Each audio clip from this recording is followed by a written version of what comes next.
La Grassa, the fat one, may seem an unflattering nickname for a city with the oldest university in Europe, but the sobriquet is actually a compliment. Bologna is the gastronomic heart of Italy, a place where food is an art form. And nothing epitomizes it like the delicacy that was born here, gelato. The serving area of a gelateria is a feast for the eyes.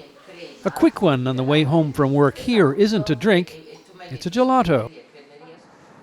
So naturally, Bologna is home to the first ever Gelato University. Gusto numero 2, facciamo I variegati. Term papers here are hands-on production. Siamo 10 gruppi, 1, 2, 3, 4. Gianpaolo Valli has been teaching for 25 years. We pasteurize at 85 degrees. We cooling at 4 degrees centigrade. Students come from around the world, looking for a way to beat unemployment, or just looking for change. The profit margins for a gelateria are huge. It costs less than $2 to make a pound of gelato, which can sell for up to $15.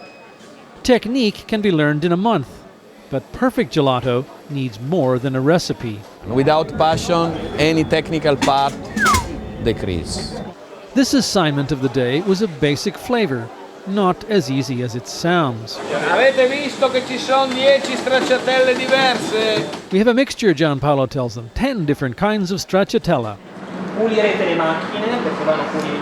The coffee break is a tasting session and pointers from teacher Pietro Bianchetto on customer relations. It's important that the gelato tastes good, but it's also important how to communicate to people that our gelato is good, that our gelato is natural. Gelato is Italian for frozen, but contrary to popular belief, it's not ice cream. By comparison, gelato is practically a health food, with a mere 7% fat content, barely a third of that found in ice cream. Flavor comes from almost any natural ingredient you can imagine. The exception is a specialty version using alcohol. A splash of aperitif, a deluge of Prosecco. Add to the gelato, cover with whipped up fresh oranges, and sublime, but I wouldn't want to drive after one of these. Flavored frozen treats were recorded as far back as Mesopotamian times. Gelato, as we know it, was an indulgence for aristocrats in the 16th century. There are more than 600 recognized flavors. This gelateria copyrighted 6 of them, named after the owner's children. Gelato makers like to tout their product as the flagship of Made in Italy, but in fact, the real revolution in the history of gelato was made in America. In 1903, an Italian immigrant applied in Washington, D.C. to patent a device to produce the innovation that made gelato available to everyone: the ice cream cone.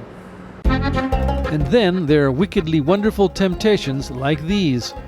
Gelato inspired prose by Tolstoy and Honoré de Balzac. In Madame Bovary, Gustave Flaubert described a woman eating gelato, her eyes half closed, a spoon between her teeth. And if you think that's too sensual an image for a frozen food, you've never had real gelato.